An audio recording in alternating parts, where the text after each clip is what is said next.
Bismillahirrahmanirrahim. Assalamualaikum warahmatullahi wabarakatuh dan salam sejahtera pelajar-pelajar sekalian.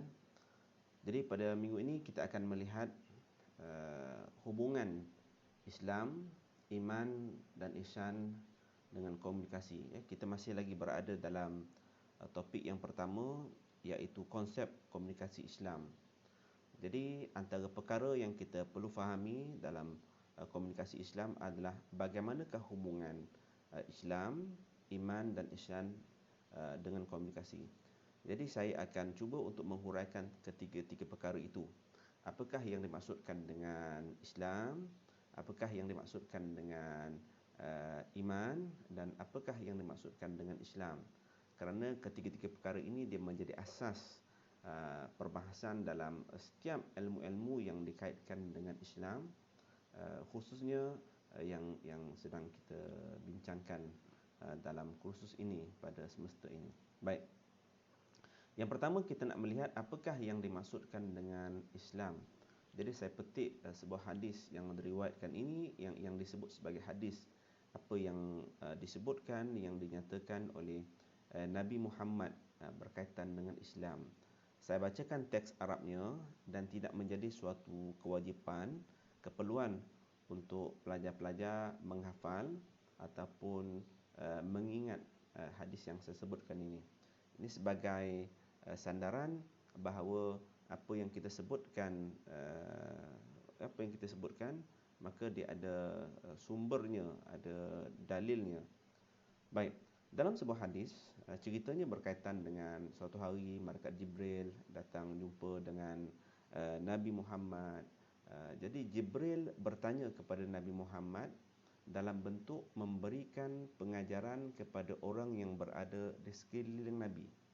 Jibril bukan bertanya kerana Jibril tidak mengetahui, tetapi Jibril bertanya Nabi Muhammad, tujuannya agar jawapan yang diberikan oleh Nabi Muhammad didengari oleh sahabat-sahabat yang berada di sekelilingnya, menjadi pengajaran kepada sahabat-sahabat yang berada di sekelilingnya. Baik. Jadi Jibril bertanya kepada Nabi Muhammad, dia kata apa? Ya Muhammad, akhbirni anil Islam. Dia kata, wahai Muhammad, ceritakan kepada saya apakah dia Islam, ataupun dengan bahasa yang mudah, apa definisi Islam, ataupun bila kita sebut Islam ni apa yang perlu untuk kita fahami tentang Islam.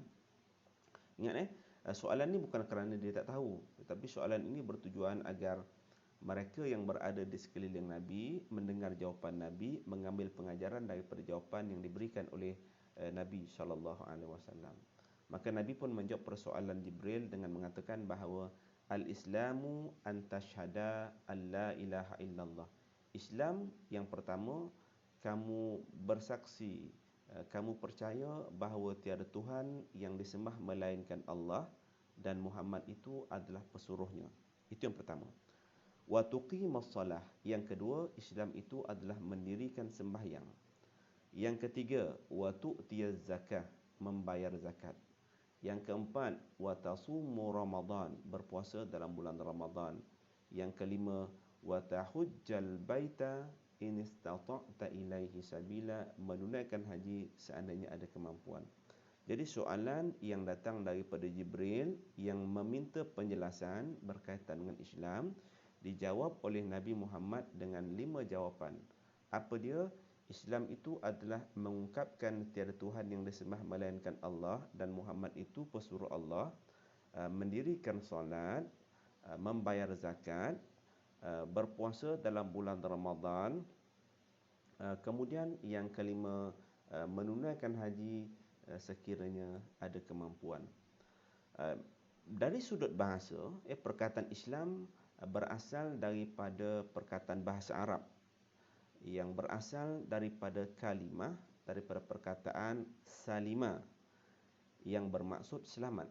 Islam asalnya daripada perkataan bahasa Arab iaitu salima yang bermaksud selamat. Daripada salima terhasillah perkataan aslama yang kemudiannya membawa kepada Islam, yang mana aslama bererti menyerahkan diri ataupun tunduk dan patuh. Dari sudut bahasa perlu juga untuk kita fahami, tetapi saya rasa pelajar-pelajar tidak perlu untuk menghafalkan pengertian dari sudut bahasa ni, cuma cukup sekadar kita mengetahui bahawa Islam itu adalah perkataan bahasa Arab berasal daripada perkataan salima, kemudian menjadi aslama. Aslama maksudnya menyerah diri, tunduk dan patuh. Baik, kita tengok pula apakah pengertian Islam dari sudut istilah. Yang ini perlu sama-sama untuk kita fahami. Dari sudut istilah, Islam adalah suatu agama yang diwahyukan kepada rasul-rasul, iaitu nabi-nabi. Sejak daripada Nabi Adam AS. Nabi Adam adalah nabi pertama menurut pandangan Islam, sehinggalah nabi yang terakhir iaitu Nabi Muhammad. Daripada Nabi Adam sehinggalah Nabi Muhammad, keseluruhannya membawa ajaran Islam, di mana di dalamnya terangkum perkara-perkara yang berkaitan dengan kepercayaan kepada perkara-perkara gaib, kepercayaan kepada Allah, kepercayaan kepada perkara-perkara yang tidak dapat dilihat. Di dalam Islam itu terkandung perkara-perkara yang berkaitan dengan ibadah, sama ada ibadah khusus ataupun ibadah umum. Di dalam Islam itu terangkum perkara ataupun benda-benda yang berkaitan dengan muamalat. Muamalat ini interaksi, jual beli, komunikasi sebahagian daripadanya, munakahat, aspek kekeluargaan, hukum berkahwin, cerai, rujuk. Selain daripada itu, dalam Islam juga ada dibahaskan berkaitan dengan hukum hakam yang lain, sama ada dari sudut politik, ekonomi dan sebagainya. Jadi secara umumnya kita boleh katakan bahawa Islam adalah agama yang diutuskan kepada nabi-nabi bermula daripada Nabi Adam sehingga nabi yang terakhir, yang merangkumi keseluruhan kehidupan manusia. Tidak ada satu pun yang terlepas daripada perbahasan Islam, baik perkara yang paling kecil sehinggalah perkara yang paling besar. Baik, itu yang pertama, Islam. Manakala yang kedua, apa pula iman? Kalau kita tengok kita punya gambaran awal tadi kan, dia ada 3. Iman, Islam dan juga ihsan. Islam telah kita fahami.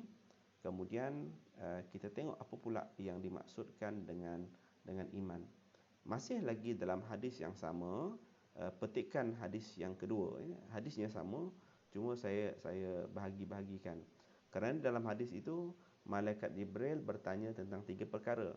Malaikat Jibril bertanya tentang Islam apa dia, Malaikat Jibril bertanya tentang iman apa dia, Malaikat Jibril bertanya tentang ihsan apa dia. Jadi petikan untuk bahagian Islam telah disebutkan tadi. Ini petikan yang kedua, apakah yang dimaksudkan dengan iman? Jibril tanya kepada Nabi Muhammad, maka Nabi Muhammad pun kata, iman itu adalah antu'mina billah wa malaikatihi wa kutubihi wa rusulihi wal yaumil akhiri wa tu'mina bil qadari khairihi wa syarrihi. Bila disebutkan iman ada 6 perkara. Berdasarkan hadis yang kita tengok di sebelah ni, iman itu ada 6 perkara. Apa dia? Yang pertama, beriman kepada Allah, percaya kepada Allah. Iman ni maksudnya percaya. Percaya kepada Allah. Beriman ataupun percaya kepada malaikat-malaikat, maksudnya percaya, yakin bahawa malaikat-malaikat itu wujud. Yang ketiga, percaya kepada kitab-kitab yang diutuskan. Kemudian yang keempat, percaya kepada rasul-rasul yang dilantik. Kemudian yang kelima, percaya, yakin, beriman dengan hari pembalasan. Dan yang keenam, percaya dan yakin dengan ketentuan baik dan ketentuan yang sebaliknya yang ditentukan oleh Allah. Maka sama juga dengan hadis yang pertama, tak perlu untuk pelajar-pelajar memahami hadis yang kita sebutkan ini, memadai dengan saudara dan saudari mengetahui bahawa Islam ini dia ada sandarannya. Bila kita sebut iman, maka iman dia ada sandaran hadis ni. Kemudian bila kita sebut ihsan nanti, maka ihsan pun dia ada sandaran hadis ni. Baik, cukup sekadar itu. Pengertian iman. Iman dari sudut bahasa, pembenaran dengan hati. Maksudnya menerima segala apa yang dibawa oleh Rasulullah sallallahu alaihi wasallam.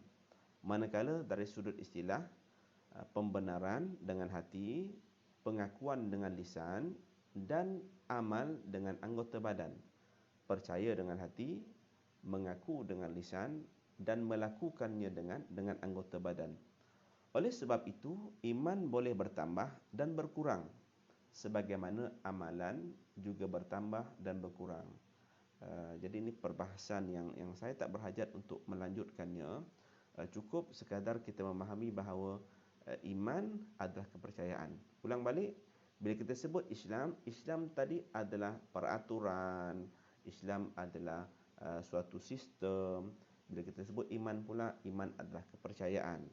Islam adalah strukturnya, Islam adalah undang-undangnya, Islam adalah kita kata apa, struktur, kita kata apa, cara hidup dan jalannya.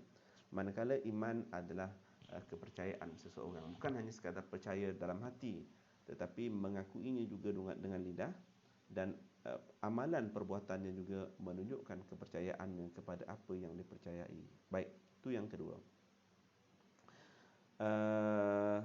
Yang ni sebab selain daripada perkataan iman, ia juga disebut sebagai akidah. Akidah berasal daripada perkataan aqada. Aqada ni maksudnya ikatan. Jadi keimanan tadi adalah ikatan. Kepercayaan kepada Allah maksudnya ikatan dengan Allah Subhanahu wa taala. Jadi itulah asal perkataan akidah. Baik, kemudian yang ketiga, ihsan.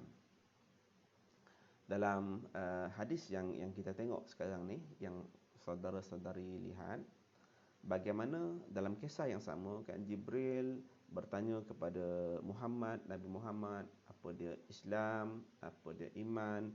Jadi dalam hadis kita di sebelah ni, bagaimana Jibril bertanya kepada Muhammad, apakah yang dimaksudkan dengan ihsan? Maka Nabi Muhammad mengatakan, ihsan itu adalah anta'budallaha ka'annaka tarah, fa in lam takun tarah fa innahu yarak. Apa dia ihsan? Ihsan itu adalah kamu melakukan sesuatu seolah-olah kamu melihat Tuhan. Jadi orang yang melihat Tuhan pastilah dia melakukan sesuatu dalam keadaan yang baik, kerana dia nampak Tuhan sedang melihatnya. Tetapi seandainya kamu tidak mampu untuk melihatnya, bahkan dalam Islam keyakinannya adalah tidak ada manusia yang mampu untuk melihat Tuhan ketika mana masih hidup.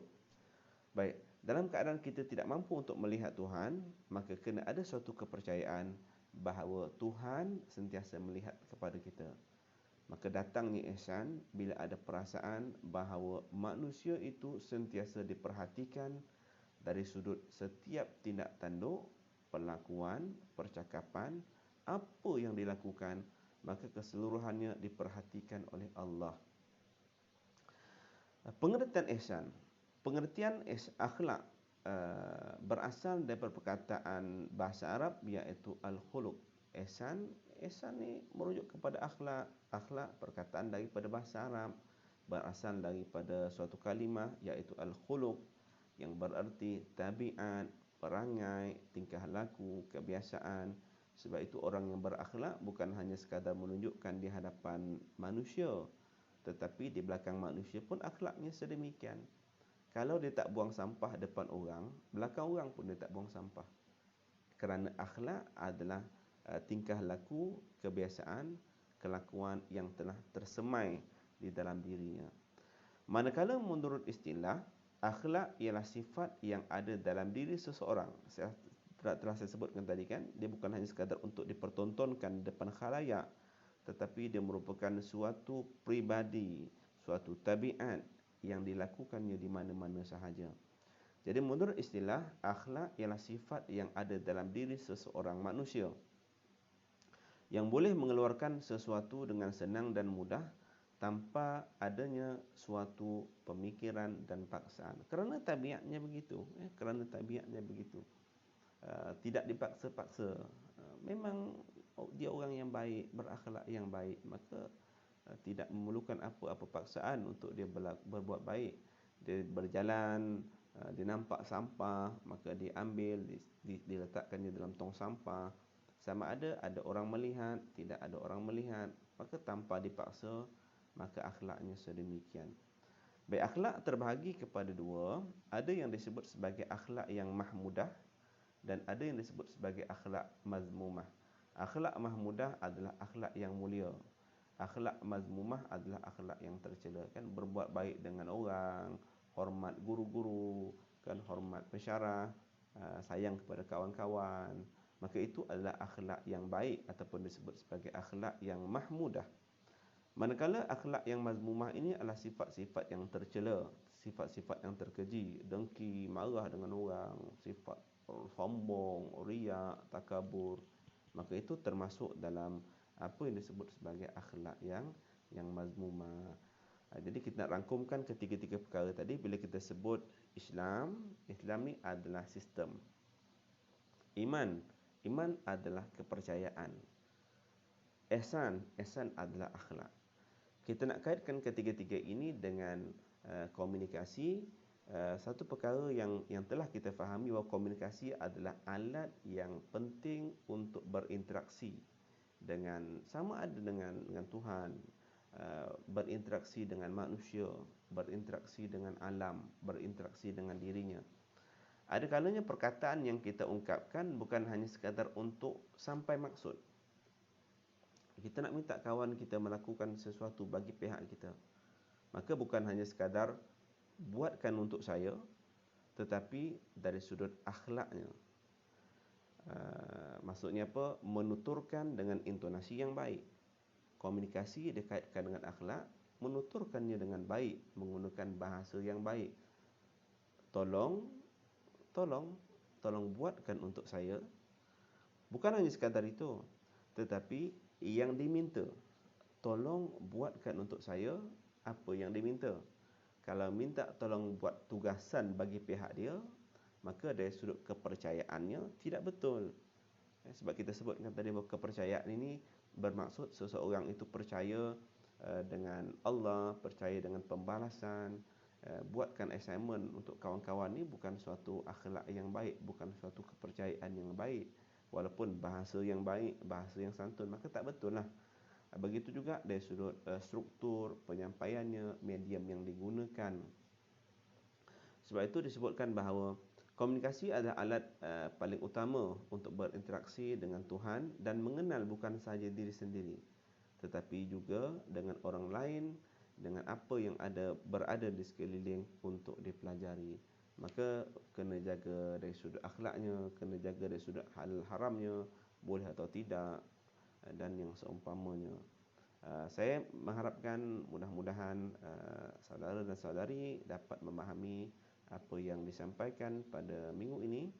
Seandainya ada sebarang persoalan yang tidak dapat difahami, maka boleh type ataupun tulis setiap persoalan saudara dan saudari dalam ruangan komen yang disediakan dalam MS Team kelas masing-masing. Setiap soalan yang diutarakan oleh saudara dan saudari akan dijawab oleh pensyarah-pensyarah saudara dan saudari pada kelas yang akan datang. Saya rasa untuk hari ini sekadar itu sahaja dahulu. Jadi boleh untuk menjawab soalan pengukuhan dalam ruangan komen MS Team yang disediakan. Sekadar itu untuk hari ini. Assalamualaikum warahmatullahi wabarakatuh.